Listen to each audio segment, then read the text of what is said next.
Hi guys, சிவியை பற்றி ஒரு சின்ன இன்ஃபர்மேஷன் பார்க்கலாம் அந்த வீடியோவில் பாருங்கள். ஒருங்கிணைந்த குடிமை பணிகள் தேர்வு குரூப் 4 கொடுத்துருக்காங்க. சான்றிதழ் சரிபார்ப்பு கொடுத்துருக்காங்க பாருங்கள். சான்றிதழ் பதிவேற்றம் செய்ய கடைசி நாள் 21/11/2024 கொடுத்துருக்காங்க. இன்றைக்கி தான் அவங்க கடைசி நாள் பாருங்கள். தேர்வுகள் கனி வழித்திரை சான்றிதழ் சரிபார்ப்பிற்கு சான்றிதழை பதிவேற்றம் செய்ய கடைசி நாளான 21/11/2024க்குள் சான்றிதழை பதிவேற்றம் செய்யவில்லை எனில் அத்தகைய தேர்வர்கள் தேர்வின் அடுத்த நிலைக்கு பரிசீலிக்க மாட்டார்கள்னு கொடுத்துருக்காங்க பாருங்கள். ஸோ நீங்கள் இன்னைக்குள்ளே நீங்கள் சர்டிஃபிகேட் அப்லோட் பண்ணியிருக்கணும். இல்லை நீங்கள் ஆல்ரெடி அப்லோட் பண்ணியிருந்தீங்க அப்படின்னா நீங்கள் ஜஸ்ட் ஒன்ஸ் செக் பண்ணிக்கோங்க. எல்லாமே நீங்கள் கரெக்டாக அப்லோட் பண்ணீங்களான்னு சொல்லிட்டு அதை நீங்கள் எடிட் பண்ணுற ப்ராசஸ் இல்லாட்டி அப்லோட் பண்ணுற ப்ராசஸ் எல்லாமே இன்றைக்கி தான் கடைசி நாள் அப்படின்னு சொல்லியிருக்காங்க. சப்போஸ் நம்ம இன்னைக்கு பண்ணலை அப்படின்னா நம்ம எடுத்துக்க மாட்டாங்க அப்படின்னு சொல்லியிருக்காங்க.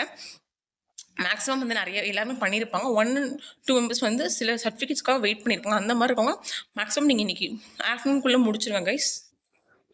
ஆக்சுவலாக எல்லாமே நீங்கள் கரெக்டாக பண்ணியிருக்கீங்களா அப்படின்னு ரீசெக் பண்ணிக்கோங்க. உங்கள் ஒன் டைம் ரெஜிஸ்ட்ரேஷன் போய் பார்த்தீங்கன்னாவே உங்களுக்கு தெரியும். ஆக்சுவலாக ஃபஸ்ட்டு உங்கள் ரீசன்ட் ஃபோட்டோஸ் நீங்கள் அப்லோட் பண்ணணும்னு சொல்லியிருப்பாங்க.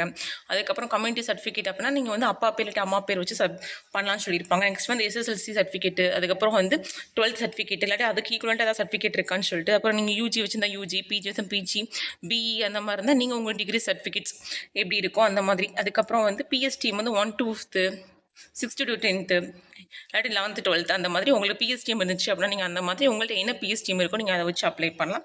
நெக்ஸ்ட் நீங்கள் டைப்பிஸ்ட்டாக தான் டைப்பிஸ்ட் சர்டிஃபிகேட், சிஓஏ இருந்தால் சிஓஏ, ஸ்டெனோ இருந்தால் ஸ்டெனோ. ஸோ அந்த மாதிரி நீங்கள் எல்லாமே உங்கள்கிட்ட என்னென்ன சர்டிஃபிகேட்ஸ் இருக்குது அப்படின்றத நீங்கள் கரெக்டாக அப்லோட் பண்ணிட்டீங்களான்னு பாருங்கள்.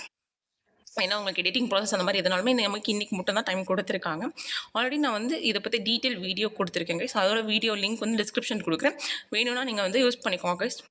ஓகே கைஸ், இந்த வீடியோ பிடிச்சிருந்தா லைக் பண்ணுங்கள், ஷேர் பண்ணுங்கள், சப்ஸ்கிரைப் பண்ணுங்கள். பண்ணாதவங்க சீக்கிரம் முடிஞ்ச அளவு ஆஃப்டர்நூனுக்குள்ளே பண்ணிடுங்க கைஸ். தேங்க்யூ.